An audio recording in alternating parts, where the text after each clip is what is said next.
gravar. Muito bem, nós estamos aqui mais uma vez com a leitura de Jó. E hoje nós vamos começar falando um pouquinho de onde paramos, né? Então, eu creio que só um pouquinho que nós vamos aumentar essa tela. Hoje está meio enroladinho, mas nós vamos chegar lá, gente. Eu creio. Pronto, vamos iniciar aqui do primeiro slide. Quero dar boas-vindas a você que vai assistir a esse estudo. Esse estudo é para iniciantes, é para pessoas que nunca conseguiram ler a Bíblia toda. Eu não sou expert na palavra, mas o Senhor impartiu sobre mim o desejo de multiplicar um pouquinho do que eu sei. Se cada um de nós puder multiplicar um pouco do que sabe, todos nós vamos saber mais um pouquinho. Então, onde paramos? Nós paramos quando Jó continua suas queixas, né? E eu falei que existem sofrimentos que não conseguimos nem explicar. Assim era a vida de Jó. Jó apelava a Deus no abismo do desespero, gente. Imagina uma pessoa que sofre, uma pessoa que perdeu tudo na sua vida. Então, Jó estava desse jeito. O sofrimento de Jó parecia que não ia ter fim, né? Então, uma palavra resumiu os capítulos que nós estudamos no último dia, na última quarta-feira. E essa palavra é empatia. O que é empatia? É sentir a dor do outro como se fosse a minha dor. Se eu não sofro a dor do outro como se fosse a minha dor, eu não terei empatia. Eu serei apenas uma mulher fria, calculista, que chega e derruba em cima das pessoas aquilo que pensa, aquilo que acha, e não obterei o fruto que Deus quer que eu obtenha. Então, nós precisamos ter empatia. Hoje nós vamos começar com Jó, capítulo 11. Então, eu queria que você abrisse aí sua Bíblia, que de vez em quando eu vou pedir para você dar uma olhadinha aí. E nós vamos começar falando de outro amigo íntimo de Jó. Outro amigo íntimo. Jó está cercado de amigos íntimos, gente. Amigos que tinham liberdade para falar com ele sobre algumas coisas. E esse amigo se chama Zofar. Jó foi repreendido por Zofar duramente, ao ponto deste amigo não querer nem que Jó responda. Como quem diz assim, você fica quieto aí que quem fala sou eu, certo? Então, nós vamos ver algumas características de Zofar, algumas características que estão no capítulo 11, e nós vamos entender um pouquinho sobre este homem. Primeira característica que eu observei, Zofar, ele se considera uma pessoa de percepção maior que a de Jó. Lá dos versos 1 ao 6, quando você olhar, coloca isso lá nos versículos 1 a 6. Diz assim, ó. Então Zofar de Naamate respondeu: Ficarão sem resposta todas essas palavras? Irá confirmar-se o que esse tagarela diz? Sua conversa tola calará os homens? Ninguém o repreenderá por sua zombaria? Você diz a Deus: a doutrina que eu aceito é perfeita e sou puro aos teus olhos. Ah, se Deus lhe falasse, se abrisse os lábios contra você e lhe revelasse os segredos da sabedoria, pois a verdadeira sabedoria é complexa. Fique sabendo que Deus esqueceu alguns dos seus pecados. Então, ele se considera muito maior que Jó, né? Do 7 ao 12 eu não vou ler porque nós já lemos. Se você não leu, depois você printa a tela e volte a ler. Zofar exalta a sabedoria divina. Então ele conhecia Deus, né? Talvez ele conhecesse a Deus de ouvir falar, né? Não de ter intimidade com o Senhor. Talvez ele não conhecesse o amor de Deus, né? E apela ao arrependimento de Jó. Então, dos versos 13, aliás, dos versos 7 até o versos 20, você vê essas duas características, tá? Zofar é intolerante por excelência. Zofar, ele tem demasiada confiança na sua posição religiosa. Será que nós já encontramos alguém assim? Ou nós já fomos assim? Nós somos tão religiosos que somos os perfeitos? Nós não temos pecado, nós não temos falhas, não fica quieta aí você, porque eu sou a religiosa, eu sou a boa de Bíblia, eu sou aquela que sabe tudo e você vai ficar calado me ouvindo. Olha a posição do dedo de Zofar, né? Essa imagem não está aí por acaso. Zofar, ele pensa ser mais crente que os outros. Vocês já encontraram pessoas assim? Que se acham, né? Que são mais crentes, porque cale-se diante de mim toda a terra. Eu sou a intercessora, eu sou a pastora, eu sou a diaconisa, eu sou, né, a presbítera, eu sou a líder de célula. Então, é muito complicado assim. Falta a Zofar humildade. Ele se acha superior a Jó. Nos versos 7 a 11, de novo, né? Ele vai ser superior a Jó. E o que eu entendo com esse capítulo 11? Que a minha comunhão com Deus deve ser expressa na minha comunhão com os meus irmãos. Se eu digo que eu amo a Deus e eu odeio meu irmão, eu trato meu irmão como um nada, eu nem olho para a dor do meu irmão, eu não olho para o lado para ver se ele está sorrindo. Sabe, até de máscara dá para perceber quando alguém está triste ou feliz. Dá para ver os olhos. Será que nós temos sido tão insensíveis ao ponto de nós não olharmos para os olhos dos nossos irmãos, daquelas pessoas que convivem conosco? E os de casa, então? E aqueles que são próximos a nós dentro de casa? Será que a minha comunhão com Deus, ela expressa quando eu me relaciono com Moisés dentro de casa? Isso precisa ser muito, muito pensado, orado e confessado. Nós culpamos os amigos de Jó. Nós amamos culpar os amigos de Jó. Nós falamos que eles são assim, que eles são assado. Mas uma coisa que nós não podemos esquecer é que eles não tinham a revelação na mão deles. Eles não tinham a palavra que nós temos hoje. Hoje nós já sabemos até como vai terminar a história de Jó, mas eles não sabiam disso.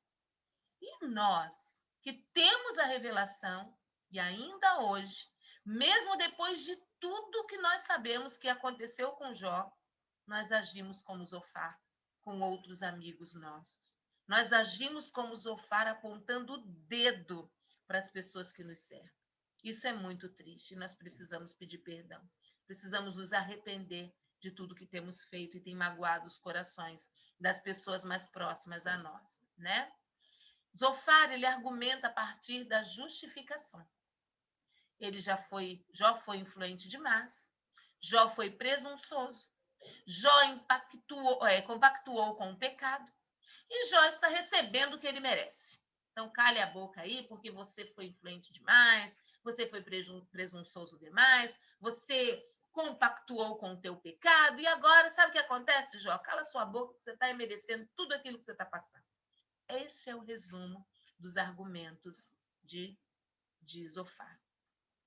Vamos para o capítulo 12, capítulo pesado, né? Esse 11, né? Muito pesado. Eu também, quando li, eu falei, meu Deus, como é pesado, né? Mas era um amigo. E muitas vezes você, de um amigo, você escuta tantas coisas, né? E você gosta, você ama aquele amigo. E Jó amava os seus amigos. A réplica de Jó, Jó sujeita seus amigos à crítica devastadora, no capítulo 12. Né? Jó vai responder. Ele espera a vida depois do Sheol, depois do cemitério, depois da sua partida. Jó começa a subir triunfantemente em sua fé, saindo do abismo do desespero. Ele diz a seus amigos que com eles morrerá a sabedoria e que são intoleráveis. Jó também não perdia tempo. O verso 2b fala assim, vou ler o 1 também, 12, 1 e 2. Então Jó respondeu, sem dúvida, vocês são o povo e a sabedoria morrerá com vocês. Olha que coisa triste. E a sabedoria morrerá com vocês. Vocês são o povo. Não dizem que a voz do povo é a voz de Deus? Então Jó estava sendo irônico ali, né? Ele estava sendo irônico. Eles deveriam levar consolo a Jó, não lançá-lo ladeira abaixo. Né? Para Jó, seus amigos tinham seus punhos como Deus, com letra minúscula. Né? Ou seja, punhos de ferro. Né? Olha o verso 6c, diz assim, vou ler todo o verso 6. As tendas dos saqueadores não sofrem perturbação, e aqueles que provocam a Deus estão seguros, aqueles que transportam o seu Deus em suas mãos. Então, o Deus deles eram os seus punhos de ferro, eram as suas opiniões, era a sua religiosidade. Esse era o Deus deles. Lá em Gênesis, capítulo 4, verso 23 e 24, vamos dar uma lidinha? Depois a gente vai ler Daniel também. Gênesis 4, 23 e 24. Diz assim: Disse Lameque às suas mulheres: Ada e Zilá, ouçam-me. Mulheres de Lameque, escutem as minhas palavras. Eu matei um homem porque me feriu, e um menino porque me machucou. Se Caim é vingado 7 vezes, Lameque o será 77 vezes. Então, os punhos de ferro, sabe? Olho por olho, dente por dente. Era essa a lei antigamente. Nós vamos ler agora Daniel 11. Daniel 11, 38. Abram aí. Daniel 11, 38. Diz assim, ó. Em seu lugar, adotará um Deus das fortalezas, um Deus desconhecido de seus antepassados. Ele honrará com ouro e prata, com pedras preciosas e presentes caros. Aqui Daniel está falando de um rei arrogante, de um rei arrogante. Depois vocês leem, a gente vai chegar lá em Daniel, vocês vão entender o contexto. Mas o que Jó, né? O que esses textos têm a ver com o que Jó está falando aqui no verso 6c? É que para Jó, seus amigos tinham a força deles, a saúde deles, né? Os punhos deles, ou seja, a força do braço como seu Deus. Eles idolatravam a arma que tinham nas mãos. Então, tudo isso se transformava numa arma contra Jó. E no capítulo 13, nós estamos um pouquinho mais rápidos hoje, para a gente poder comentar depois.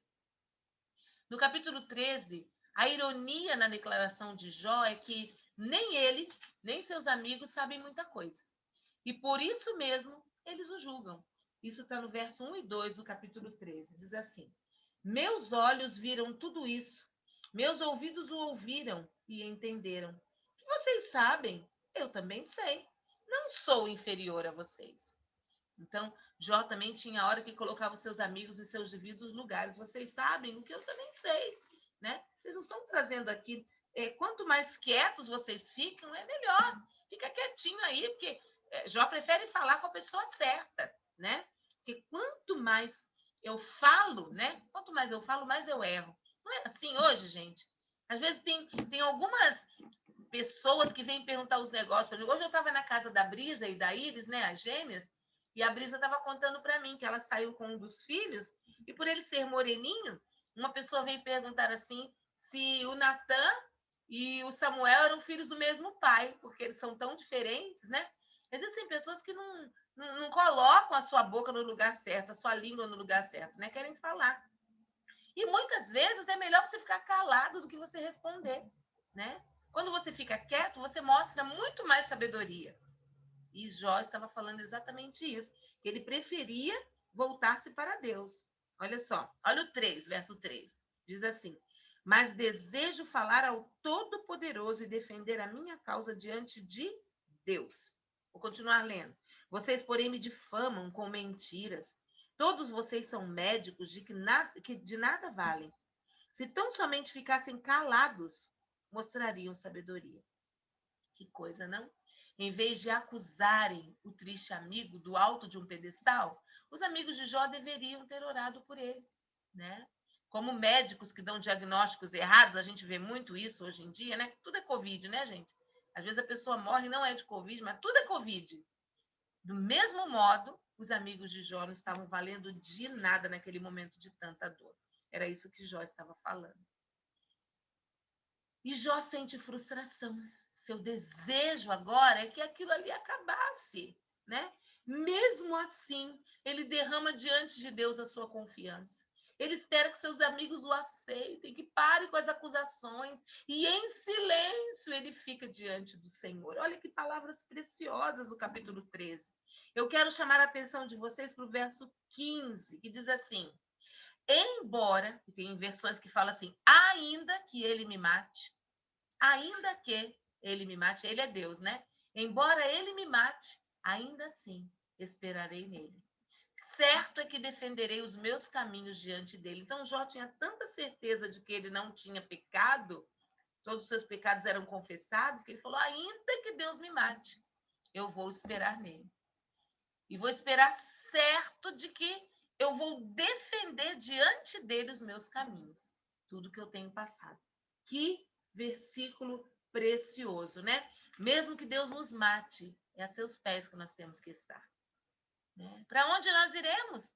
Tem um hino que fala, para onde eu irei, se eu não tenho para onde voltar, só tenho você, Deus, palavras de vida eterna. Jó estava nesse pé, nem conhecia esse texto, mas ele estava vivendo exatamente assim.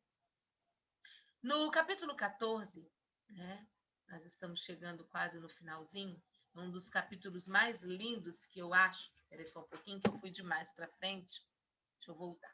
Jó enfatiza a miséria e a brevidade da vida com duas metáforas vividas. Primeira metáfora é que a vida é como uma flor que murcha. E a segunda metáfora, que a vida é como uma sombra que passa. Versos de 1 a 6 do capítulo 14, fala exatamente isso. O homem nascido de mulher vive pouco tempo e passa por muitas dificuldades. Brota como a flor e murcha. Vai-se como a sombra passageira, não dura muito. Fixas o olhar num homem desses? E o trarás à tua presença para julgamento? Quem pode extrair algo puro da impureza? Ninguém. Os dias do homem são determinados. Tu decretaste o número de seus meses e estabeleceste limites que ele não pode ultrapassar. Por isso, desvia dele o teu olhar e deixa-o, até que ele cumpra o seu tempo como trabalhador contratado. E o verso 7, gente, é um verso assim maravilhoso que Jó fala, né? Que há esperança para a árvore. Para a árvore, pelo menos, há esperança. Se é cortada, torna a brotar. E os seus renovos vingam. Suas raízes poderão envelhecer no solo e o seu tronco morrer no chão. Ainda assim, com o cheiro de água ela brotará e dará ramos como se fosse muda plantada. Há uma música da Igreja Batista da Lagoinha, do Diante do Trono, que eu gosto muito. A esperança para o ferido, como árvore plantado, marcado pela dor. Essa música é maravilhosa. Depois eu vou colocar lá no nosso grupo para vocês poderem ouvir. A esperança. Por quê? Se Deus é o Criador e há esperança até para a árvore, há esperança para você também que está ferido. Não acaba tudo aqui. Nós, às vezes, ficamos em depressão, ficamos tristes, ficamos preocupados porque achamos que a nossa vida termina aqui. Não, há esperança. Quando você for cortado dessa terra, há esperança para você em outra terra, na terra prometida pelo Senhor. É para lá que nós iremos. Amém? Jó tem saudades de Deus e da comunhão de antes. Jó sente solidão, ele sente sofrimento, ele sente distanciamento de Deus, né? E até a renovação dele, na verso 14, diz assim: quando um homem morre, acaso tornará a viver? Durante todos os dias do meu árduo labor, esperarei pela minha dispensa. Chamarás e eu te responderei. Terás anelo pela criatura que as tuas mãos fizeram. Ou seja, já tem saudade de Deus e da comunhão de antes, né? Ele sente muita solidão, ele sente muito distanciamento de Deus e ele quer ter essa comunhão de antes com o Senhor, que até essa comunhão ele acha que já foi perdida, porque ele está sozinho, né? Sozinho. Até seus amigos o tratam com desprezo, né? E com julgamento. E por fim, Jó, capítulo 15, nós vamos ver agora mais pauladas. De quem agora? Elifaz. Elifaz é mais um amigo de Jó. E já começa o aconselhamento com pauladas, né? Sem empatia, sem amor, né? Como um trator que passa por cima de Jó. Ainda chama Jó de ímpio. Se vocês verem o capítulo 15, vocês vão ver que a linguagem de Elifaz é uma linguagem sem nenhuma empatia, né? Muitas vezes nós até podemos perceber que aquela pessoa que está recebendo o nosso conselho, né, ela precisa de um tapinha muitas vezes, de uma palavra mais dura, mas nós precisamos nos colocar no lugar dessa pessoa e pensarmos, se fosse eu gostaria de ouvir dessa forma que eu estou falando, ou eu preciso ter amor para com essa pessoa, não atropelar essa pessoa para que eu não a perca de vez, né? O significado do nome Elifaz indica uma pessoa sensível e criativa que, por ter alma de artista, tende a achar que tudo lhe é permitido, mas sua instabilidade emocional pode resultar em prejuízo. Após a adolescência, torna-se um pouco mais regrado e passa a ser levado a sério. Esse é o significado dos nomes, né? Do nome Elifaz. Nada a ver com esse Elifaz que nós estávamos vendo, hein? Era para Jó ficar melhor, vocês não acham? Quando vem alguém aconselhar a gente, é para a gente ficar melhor. Na verdade, o conselheiro Elifaz deixa seu amigo muito pior. Até para confrontar é preciso ter sabedoria. Eu não posso usar a minha boca para destruir. Que a nossa geração seja como Jó. Mesmo com todas as tribulações, sempre confiaremos em Deus. Então, que nós, né? Nós aqui que estamos nesse estudo, a palavra que não podemos esquecer é empatia. Sentir a dor daquele que sofre, não é? É isso que nós precisamos nos lembrar. Eu quero me despedir agora de você que está no YouTube. Nós vamos ficar aqui ainda comentando um pouquinho sobre tudo que o Senhor tratou conosco nessa noite. Mas eu quero dizer a você que é um prazer muito grande ter você estudando a Bíblia conosco. Amém? Se você não pertence a nenhuma igreja evangélica, procure uma igreja que fale o nome de Jesus, que proclame o nome de Jesus e não deixe de estudar a palavra. Que o Senhor complete aquilo que ficou incompleto no seu coração e te dê graça de aprender cada dia com o Espírito Santo. Amém? Deus te abençoe, em nome do Senhor Jesus. Amém.